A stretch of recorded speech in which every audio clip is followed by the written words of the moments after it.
Shalom, selamat malam Bapak Ibu dan saudara-saudari kami yang terkasih di dalam Kristus Yesus. Selamat datang di ibadah tengah minggu online pada malam hari ini. Saya harap kita semua dalam keadaan baik dan penuh sukacita. Senang sekali kami bisa bertemu kembali dengan Bapak Ibu dan saudara-saudari kami. Malam ini kita akan belajar firman Tuhan, merenungkan firman Tuhan dengan tema Tuhan adalah sumber hikmat dan pengetahuan yang diambil dari Amsal 1 ayat 7. Di tengah kesibukan kita mencari hikmat dan arah hidup. Marilah kita melalui firman Tuhan malam ini, kita akan belajar untuk menerima kebijaksanaan dari Tuhan yang akan memimpin kita ke dalam terang. Ibu Pendeta Ana Maria Ambarita MTH yang akan membagikan firman Tuhan malam ini kepada kita. Bersiaplah untuk terinspirasi dan diberkati. Kita akan memulai ibadah, kita berdoa. Bapa kami yang penuh kasih, kami datang ke hadirat-Mu dengan hati yang bersyukur. Terima kasih Tuhan atas kasih setiamu yang selalu menyertai kami. Di malam hari ini kami merendahkan hati kami, mencari hikmat dan pengetahuan yang sejati. Engkau adalah sumber pengertian kebijaksanaan kepada kami semua. Kami memohon agar Roh Kudus-Mu yang memenuhi hati kami, membuka pikiran kami untuk menerima firman yang akan disampaikan oleh Ibu Pendeta. Biarlah firman-Mu menjadi terang yang menuntun langkah kami. Berkatilah ibadah ini ya Tuhan, dan jadikan setiap momen sebagai kesempatan kami untuk mendekat kepadamu. Terpujilah namamu, di dalam nama Yesus Kristus kami berdoa. Amin. Shalom Bapak Ibu, saudara-saudariku yang terkasih dalam Kristus Yesus.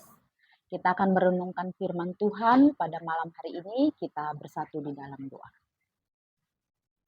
Damai sejahtera Allah yang melampaui segala akal, itulah yang memelihara hati dan pikiranmu di dalam Kristus Yesus, Tuhan kita. Amin. Firman Tuhan yang menyapa kita dalam ibadah tengah minggu online saat ini tertulis di dalam Amsal 1 ayat 7, takut akan Tuhan adalah permulaan hikmat dan pengetahuan. Bapak Ibu, saudara-saudaraku yang terkasih dalam Kristus Yesus, siapa yang ingin berhikmat dan memiliki pengetahuan, kuncinya adalah takut akan Tuhan. Menurut Badan Pusat Statistik Indonesia terkait dengan angka partisipasi sekolah di Indonesia, Indonesia mengalami jumlah penurunan minat untuk terlibat dalam sekolah. Anak-anak di Indonesia ini di tahun-tahun belakangan ini memiliki minat yang sedikit lebih kecil dari tahun-tahun sebelumnya untuk mencari pengetahuan, dengan indikator bahwa jumlah itu menurun di Indonesia ini. Mungkin ada beberapa faktor yang mempengaruhi, entah karena pandemi sebelum-sebelumnya atau juga karena faktor ekonomi dan lain sebagainya, tapi itu salah satu tanda bahwa pengetahuan belakangan ini memang kurang diminati. Lalu bagaimana kita sebagai orang percaya menyikapi hal tersebut? Sebab kita tahu pengetahuan itu adalah sesuatu yang sangat kita butuhkan. Minimal ketika kita harus mengambil keputusan dan menjalani kehidupan seperti yang idealnya diharapkan oleh orang kebanyakan. Bapak Ibu, saudara-saudariku yang terkasih dalam Kristus Yesus, lalu apa pentingnya pengetahuan ini? Menurut KBBI, hikmat disebut sebagai kebijaksanaan. Dan semua orang menginginkan dia menjadi orang yang bijaksana ketika berhadapan dengan pilihan-pilihan hidup dan keputusan-keputusan hidup.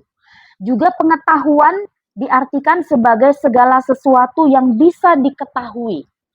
Juga termasuk sebagai kepintaran. Kita bisa memperoleh pengetahuan dan menjadi orang yang pintar kalau kita mempelajari sesuatu. Dan itu sangat dibutuhkan. Itulah sebabnya orang sangat bersusah lelah untuk menyekolahkan anaknya setinggi mungkin. Untuk memperoleh pengetahuan sebanyak mungkin supaya mereka boleh memiliki pengetahuan dan kepintaran itu tadi. Sebab dengan itu orang-orang secara umum menurut ukuran dunia ini juga melihat itu sebagai indikator kesuksesan dan keberhasilan. Semua orang tua pasti bangga kalau anaknya lulus SD, SMP, SMA, perguruan tinggi, dan lain sebagainya. dan mendapat pekerjaan sebagai salah satu tanda dia adalah orang yang pintar begitu, Bapak Ibu dan saudara-saudariku sekalian. Nah, sekarang yang mau diketahui berikutnya adalah bila itu menjadi salah satu yang dibutuhkan, bila itu menjadi sesuatu yang diidam-idamkan dan yang dicari oleh banyak orang, kita dapatnya dari mana? Selain dari jenjang yang formal, masuk ke sekolah supaya dapat pengetahuan, menerima nasihat dan wejangan hikmat supaya menjadi orang yang berhikmat dan boleh memiliki kebijaksanaan. Tapi kita disapa oleh firman Tuhan saat ini yang mengatakan bahwa hikmat dan pengetahuan itu boleh datang dari banyak hal. Tapi hikmat dan pengetahuan yang tahan uji, yang tidak berpusat pada dunia, tapi yang berpusat pada Allah adalah datangnya dari Tuhan dan Allah itu sendiri. Nah, itulah sebabnya Amsal yang dikatakan oleh orang-orang teologi sebagai hikmat Salomo menekankan bahwa Tuhan adalah sumber hikmat dan pengetahuan. Sebab di luar itu pengetahuan atau hikmat dunialah yang ditemukan. Kita melihat bahwa banyak orang-orang yang menurut ukuran dunia ini pintar, tapi kepintarannya tidak digunakan untuk hal-hal yang memuliakan nama Tuhan.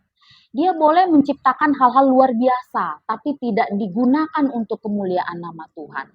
Dia boleh mendapat pengetahuan yang cukup luar biasa, tapi ujung-ujungnya dia jatuh kepada hal-hal duniawi, pada kesombongan, pada pengakuan atas dirinya sendiri, dan dia melupakan Tuhan yang memberikan kepintaran dan hikmat itu tadi.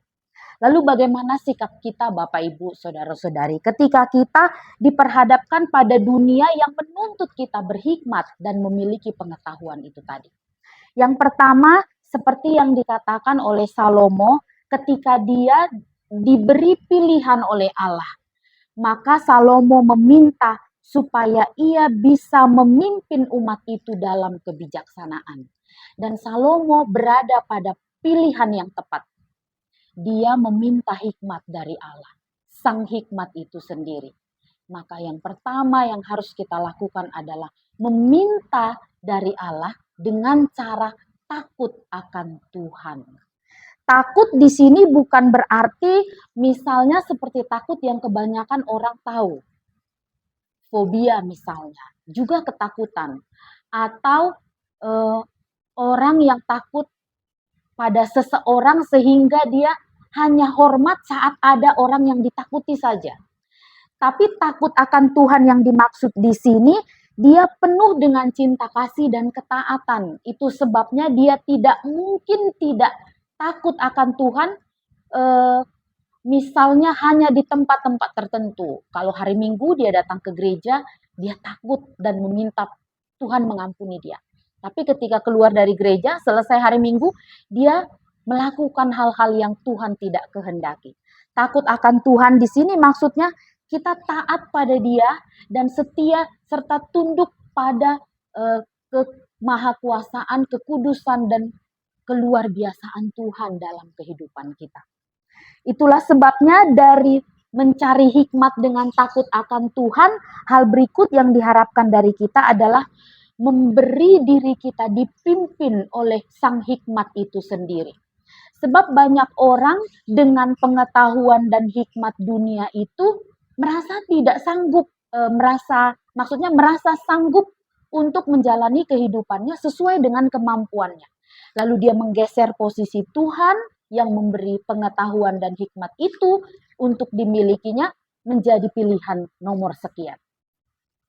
Bapak Ibu saudara-saudariku yang terkasih dalam Kristus Yesus, dari sana kita dipanggil untuk membawa orang lain.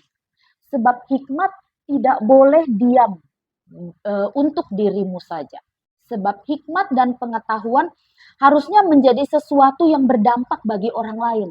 Itulah sebabnya seperti yang dikatakan dalam kisah Salomo ketika dia meminta hikmat Allah, dia meminta itu dari Allah untuk dirinya supaya dia boleh memimpin umat itu. supaya umat itu boleh dipimpin dalam kebijaksanaan dan nama Tuhan dimuliakan.